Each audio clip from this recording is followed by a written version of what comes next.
بسم اللہ الرحمن الرحیم نحمدہ ونصلی علی رسولہ الکریم اما بعد۔ قربانی کورس کا 25واں عنوان ہے کھال کے احکام۔ قربانی کا جو جانور ذبح کیا جائے گا تو اس کی کھال کا کیا مصرف ہے یا اس کا کیا حکم ہے۔ تو اس کا سب سے پہلا مصرف تو یہ ہے کہ جو بندہ قربانی کر رہا ہے، جس کی قربانی ہے، وہ اس کی کھال کو خود استعمال میں لائے، یعنی کھال کو بیچ کر نہیں بلکہ یہ جو خود کھال ہے، چمڑا ہے، اس چمڑے کو خود استعمال کرے۔ اس کی جائے نماز بنائی جائے، اس کا بچھونا بنایا جائے، اس کا مشکیزہ بنایا جائے، کوئی بھی چیز بنا کر اپنے گھر میں اس کو کسی جگہ استعمال کیا جائے تو یہ درست ہے، یہ اس کا ایک مصرف ہے۔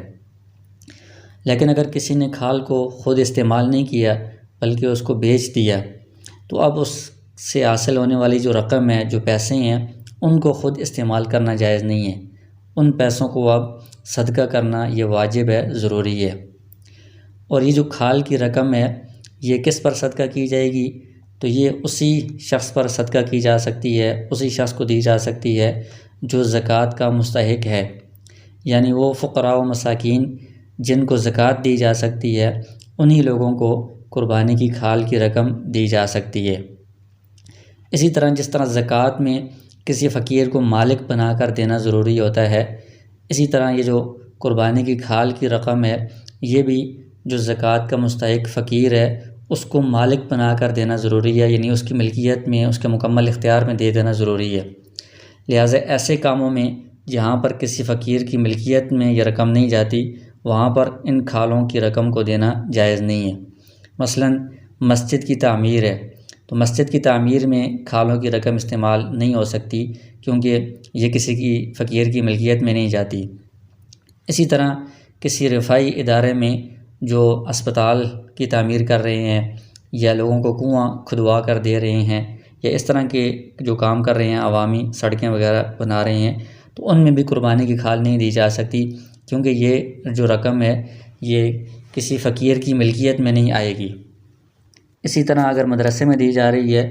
تو وہ مدرسے کی تعمیر میں یا تنخواہوں وغیرہ میں اس کی رقم خرچ نہیں کی جا سکتی کیونکہ یہ کسی کی بلا عوض کسی کی ملکیت میں یہ رقم نہیں جا رہی۔ البتہ مدرسے میں جو فقیر طلباء ہیں ان کو اگر دی جائے یا ان کی ضروریات میں یہ استعمال کی جائے تو یہ بہتر ہے، یہ ٹھیک ہے۔ اور ایک اور مسئلہ اس میں یہ ہے کہ قربانی کی کھال یا اس کی جو رقم ہے اس کو بیچ کر اس کو کسی کام کی اجرت میں دینا جائز نہیں ہے۔ مثلا جو قصائی ہے، جو جانور کو ذبح کر رہا ہے، اس کو اجرت میں کھال دے دیجئے تو کہ تم کھال لے جاؤ، یہ بالکل جائز نہیں ہے، حدیث میں اس سے منع کیا گیا ہے۔ اسی طرح کھال کو بیچ کر اس کی جو رقم آ رہی ہے وہ قصائی کو دے دینا یا اور کوئی خدمت کرنے والا ہے، کام کرنے والا ہے، اس کو اجرت میں دے دینا، یہ بالکل جائز نہیں ہے۔ تو اس میں کھال کا جو اصل مصرف ہے، خود جو کھال کو بندہ استعمال کرے وہ تو ٹھیک ہے، لیکن کھال کو اگر بیچ دیا ہے تو اس کی رقم کا مصرف وہی ہے جو زکوٰۃ کے مستحقین ہیں۔ ان مستحقین میں سب سے بہتر یہ ہے کہ اپنے جو قریبی رشتہ دار ہیں،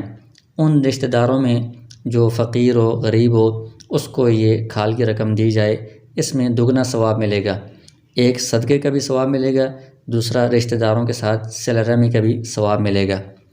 اور دوسرا یہ ہے کہ جو دینی مدارس کے طلباء ہیں ان کو یہ کھال کی رقم دی جائے، اس میں بھی دگنا ثواب ہے، صدقہ کرنے کا بھی ثواب ملے گا